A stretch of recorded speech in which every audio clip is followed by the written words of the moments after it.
Star Express 2.2 with me Radio City Nancy. ஒரு actor, writer, director, first debut movieலே ஒரு political thriller எடுத்தவர் and one of the best political thriller in Tamil cinema அப்படினு பேர் வாங்கி கொடுத்த ஒரு படம். And yes, director Vijay Kumar தான் இன்னைக்கு நம்ம கூட பேச போறாரு. Welcome sir, really happy to have you, very proud also. And first படம் முறியடி 1 அவ்வளவு ஒரு critically acclaimed movie, ஒரு cult மூவியா கருதப்பட்டுச்சு. பட் நிறைய பேர் இந்த படத்தை ஆக்சுவலி தியேட்டர்ல போய் பார்க்கல. சோ இந்த ஒரு விஷயத்தை நீங்க எப்படி எடுத்துக்கிட்டீங்க? அந்த விஷயத்துல எப்படின்னா, நம்ம கல்ட்டு படம் அவங்க வந்து பார்க்க மாட்டேங்கிறாங்கன்னு சொல்ல முடியாது இதுல எந்த படம். சோ பாக்குறதுக்கான தலைமை நம்ம கொடுக்கலையே, நம்ம வைடா ரிலீஸ் பண்ணிருக்கணும்ல. சோ அந்த மாதிரி அந்த சூழல் இல்ல, அந்த மாதிரி பண்றக்கூடிய சூழல் இல்ல. அதான் எவ்வளவு பேர் வந்து இப்ப வரைக்கும் நீங்க அக்கௌண்ட் நம்பர் கொடுங்க பணம் அனுப்புறதான் கேட்டுட்டு இருக்காங்க. அவ்வளவு பேர் இருக்காங்க நான் பாக்குற தியேட்டர்ல நல்ல படங்கள் பார்க்கணும்னு நினைக்கிறாங்க. அதுக்கான சூழல்ல அப்பாமே இல்ல, இந்த இப்ப அமைஞ்சிருக்கு உரியடி 2க்கு. எஸ் எக்ஸாக்ட்லி, உரியடி 2 ட்ரெய்லர் பார்க்கும்போதே அப்படியே பஞ்ச் மாதிரி இருந்துச்சு. அண்ட் அந்த ஒரு டயலாக், நம்மளோட சமுதாயத்துல எப்போ ஒரு சமநிலை வருமோ அப்பதான் வந்து இது வந்து ஒரு நல்ல நாடு அப்படிங்கிற மாதிரியான. சோ டயலாக்ஸ் எல்லாம் பயங்கர ஸ்ட்ராங்கா இருக்கு. யார் எழுதின டயலாக்ஸ் எல்லாம்? திருவிளையாடல் படத்துல கேக்குறது, இது என்ன மண்டபத்துல எழுதி வாங்கிட்டு நீங்க தான் full and full. So first movie பண்ணும்போதே உரியடி 2 பண்ணும், சீக்வல் பண்ணும் அப்படின்ற ஒரு தாட் இல்ல? அப்படி ஐடியா இல்ல. ஆக்சுவலா இது வந்து எக்ஸாக்ட் சீக்வலே கிடையாது. உரியடி 2 வந்து it's a kind of sequel in ஸ்பிரிட்னு சொல்லலாம். இது எக்ஸாக்ட் சீக்வல் கிடையாது, இது கதையே வேற. பட் உரியடி எதுக்கு ஐடென்டிஃபை ஆனதோ அந்த காஸ்ட், பாலிடிக்ஸ், பேபேக் அதெல்லாம் இதில் இருக்கும், அந்த ஸ்பிரிட் இருக்கும். ஸோ அந்த சாராம்சம் இருக்கும். அதனால உரியடி 2. உரியடி 1 பண்ணும்போது ஒரு ஒரு தீம் ஒன்று மைண்ட்ல இருந்தது. அப்ப அதுல இன்கார்பரேட் பண்ணிட்டு ரைட்டிங்ல அப்புறம் எடுத்துட்டேன். ஏன்னா கொஞ்சம் பொருளாதார ரீதியா பட்ஜெட் கொஞ்சம் அதிகமாகன்ற மாதிரி அதை இதுல வச்சிருக்கு.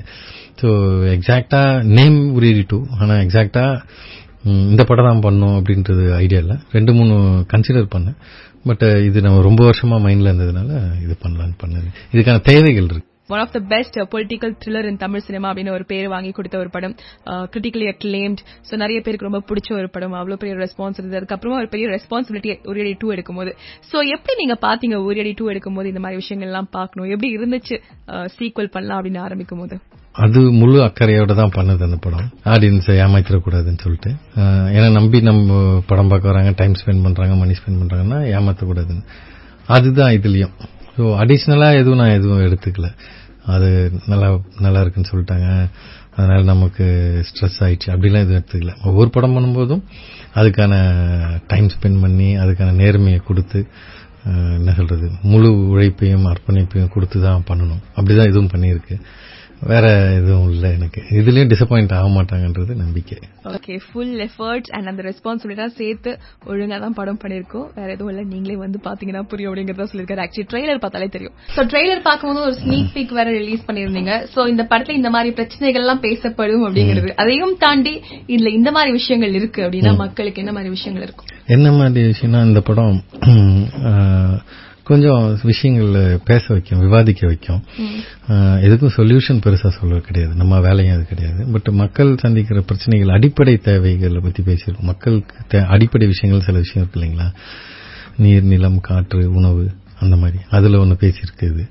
ஸோ அடிப்படை விஷயங்களை பத்தி பேசும்போது அதோட வீரியம் சற்றும் குறையாம பேசும். ஸோ அந்த அடிப்படை விஷயத்திலேயே அரசியல் வந்துருது, அதனால அரசியலும் பேசியிருக்கு. அப்போ அந்த அரசியல ஆட்டுவிக்கிற முதலாளித்துவமும் உள்ள தானா வந்துருது. சோ இதெல்லாம் தான் அந்த டீசர்ல, அந்த ஸ்னீக் பீக்ல நீங்க பார்த்தது. ஒரு இன்ஜினியர் நல்லா சமாளிச்சுட்டு இருந்திருக்கீங்க, அப்புறம் எப்படி சினிமாக்குள்ள வந்தீங்க? And why that push? ஏதோ நீங்க எடுத்த ஃபர்ஸ்ட் உரியடி 1 இருக்கட்டும், இல்ல உரியடி 2 இருக்கட்டும், பொலிட்டிக்கலி நிறைய விஷயங்களை தொடக்கூடிய ஒரு பிலிம். சோ அந்த புஷ் எப்படி சார் வந்தது? ஒரு இன்ஸ்பிரேஷன், ஒரு தூண்டுதல் எப்படி வந்துச்சு? அது ஆர்வம் என்னன்னா, படத்துக்கு வந்தது ஏன்னா படம் பிடிக்கும், எனக்கு படம் தான் ரொம்ப பிடிக்கும். வேற எதுவும் பிடிக்காது, வேற எதுவும் எல்லாமே போர் அடிச்சிடும். எல்லாமே எனக்கு போர் அடிச்சிடும். படம் மட்டும் எப்பயுமே அது நம்மள புல் பண்ணிட்டே இருக்கிற விஷயம். படம் பண்ணணுன்ற ஆசை, தைரியம் கொஞ்சம் இருக்கு. பிடிச்சுன்னா செஞ்சிட வேண்டியதுதான். ஸோ அது யாரும் நம்ம ப்ரொடியூஸ் பண்ண மாட்டாங்கன்றதுனால, அது நம்ம வச்சிருக்கிற கதை, நம்ம சொல்ல விஷயம் பண்ண மாட்டாங்க, எதுக்கு போய் எல்லாத்தையும் கேட்டுக்கிட்டு, அதனால அதை நான் ப்ரொடியூஸ் பண்ணேன். வந்தது. எங்கிருந்து இந்த கோபங்கள் எது நீங்க கேட்கிற விஷயம் எனக்கு புரிச்சு. எதுக்கு இதுக்கான புஷ் வந்து ஒரு அன்பு தான், நமக்கு சக மனிதன் மேல உள்ள அன்பு தான். நாம் நல்லா இருக்கோம்னா அதுல பல பேரோட கருணையும் கலந்துருக்குல்ல. பல பேர் தான் கடமையை ஒழுங்கா செஞ்சதுனால தான் இன்னைக்கு நம்ம இங்க உட்காந்து கூட பேசிட்டு இருக்கோம். சக மனிதர்களுக்கு எல்லாருமே ஒரு வகையில நன்றி கடன் பட்டு தான் இருக்கும். இட்ஸ் செயின், அவ்வளவுதான். சோ அப்படி இருக்கும்போது நம்ம என்ன திருப்பி கொடுக்கறோம்?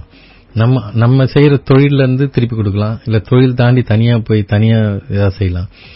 நான் என் தொழிலே நான் திருப்பி கொடுக்கறதுக்கான ஒரு கருவியை வச்சிருக்கேன். சோ என்னோட கான்ட்ரிபியூஷன் டுவர்ட்ஸ் சொசைட்டி வந்து நான் செய்யற வேலையில அவங்களுக்கு பத்தியான விஷயங்களும் ஏதோ ஒரு சின்ன பிரச்சனைகளை பற்றி பேசுறதும் என்னோட கடமையா நினைக்கிறேன். சொசைட்டியை பத்தி எல்லாருக்குமே ஒரு சில கோவங்கள்லாம் இருக்கும். சோ நம்ம ஏன் இதை பண்ணோம், அவங்க சரியில்லை இவங்க சரியில்லை, நிறைய பழிகள் நிறைய பேர் மேல போடுவோம். ஆனா நீங்க பேசும்போது நிறைய பாசிட்டிவிட்டியோட பேசுவீங்க.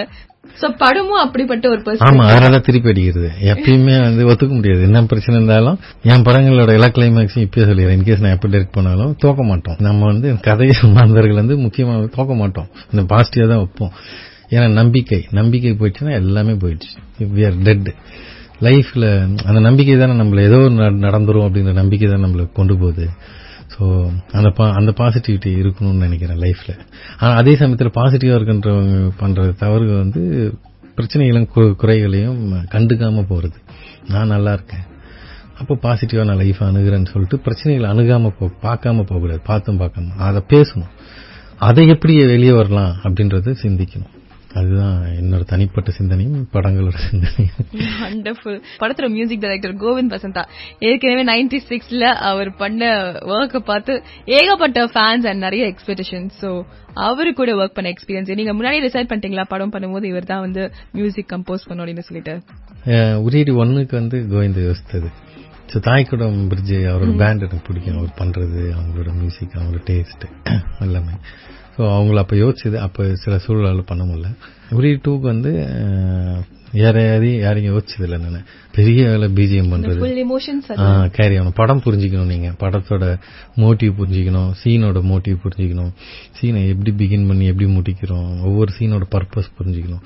ஸோ இது எல்லாமே அவர்கிட்ட அந்த இது இருக்கு, மெச்சூரிட்டி, அந்த நாலேஜ், ஒரு இன்ட்யூஷன் தான் அவர் பண்ணலான்ட்டு. அப்போ அவர் ஆடியோ லான்ச்சில் சொன்ன மாதிரி 96 கம்போசிஷன் ஆரம்பிக்கல அவர். அப்போதான் நம்ம சைன் பண்ணது. அதுக்கப்புறம் 96 வந்து அவர் நல்ல ஒரு நீங்க ரீச் ஆயிருக்காரு நினைக்கும் போது சந்தோஷம். ஸோ இந்த படத்துலயுமே ரொம்ப சிறப்பா பண்ணியிருக்காரு. பிஜிஎம் ஆகட்டும், சாங்ஸ் ஆகட்டும், ஒவ்வொரு சாங் ஒரு ஜானர்ல பண்ணியிருக்காரு. வயலின்ல எல்லாம் அவர் வேற லெவல்ல விளையாடுவாரு. பயங்கரமான சிங்கர். அவர் டியூன் ஹம் பண்ணி அனுப்புவாங்க இல்லைங்களா, கேட்டோடனே நீங்க தான் பாடுங்க நான் சொன்னது. அவரு பாடியிருக்காரு. ரொம்ப நல்லா வந்திருக்கு. ஹை பிச்ல அநாயசமா போவாரு. ஆக்சுவலி கொஞ்ச நேரத்துக்கு முன்னாடி பேசிட்டு இருக்கும் போது உரியாடி 2 வந்து ஃபைனலைஸ் பண்றதுக்கு முன்னாடி 2-3 ஸ்கிரிப்ட்ஸ் மேல ஒர்க் பண்ணிட்டு இருந்தேன். தென் ஃபைனலி இதை வந்து நான் ஃப்ரீஸ் பண்ண அப்படின்னு சொன்னீங்க. சோ அந்த 2-3 ஸ்கிரிப்ட்ஸும் வந்து பாத்தீங்கன்னா பொலிட்டிக்கல் சம்பந்தப்பட்ட ஒரு படம் தானா? ஆமா, பொலிட்டிக்கல் த்ரில்லர். ஒன்னு வந்து பாலிடிக்ஸ் கம்மியா இருக்கும், த்ரில்லர் தான். இன்னொன்னு பொலிட்டிக்கல். நமக்கு பாலிடிக்ஸ் இல்லாம கொஞ்சம் பாலிடிக்ஸ் மேல எங்க தேவைகள் இருக்கு. இது வந்து உங்களோட பாலிடிக்ஸ் என்ட்ரிக்கு ஒரு இல்ல இவ்வளவு நல்லா கரெக்டா சொல்றீங்களே. பாலிடிக்ஸ் என்ன தெரியுமா, பிரச்சனைகளுக்கு எல்லாம் நம்ம பேசுற கொஞ்சம் முக்கியமான பிரச்சனைகளுக்கு எல்லாம் காரணம் என்னவா இருக்குன்னு தேடி தேடி தேடி போய் பாத்தீங்கன்னா அரசியல்ல முடியுது. சோ ரூட் காசா பேசாம நம்ம நுனிப்பூல் மேய்ஞ்சிட்டு போக முடியாது இல்லையா.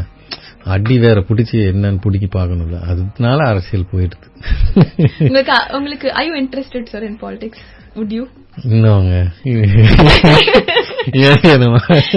எனக்கு வந்து இளைஞர்கள் நிறைய அரசியல் வரணும்னு ஆசை இருக்கு. சாமானியர்கள் அவங்களுக்கு அரசியல் தெரியணும், தெரியாட்டியும் பரவாயில்ல, கத்துக்கலாம். இது அரசியல் கத்துக்கலாம். Congratulations, all the best sir. ரொம்ப நல்லா இருந்தது ட்ரெய்லர் பார்த்தோம். அண்ட் நீங்க பேசின விஷயங்களும் ரொம்ப இன்ட்ரெஸ்டிங் அண்ட் தாட் ப்ரோவோக்கிங்கா இருந்தது. நீங்களும் நல்லா பேசுனீங்க, நல்லா கேள்வி கேட்டீங்க. முதல்ல மாதிரி சொல்லணும், that was a good interview. Thank you so much. Radio City Tamil, எங்கேயும்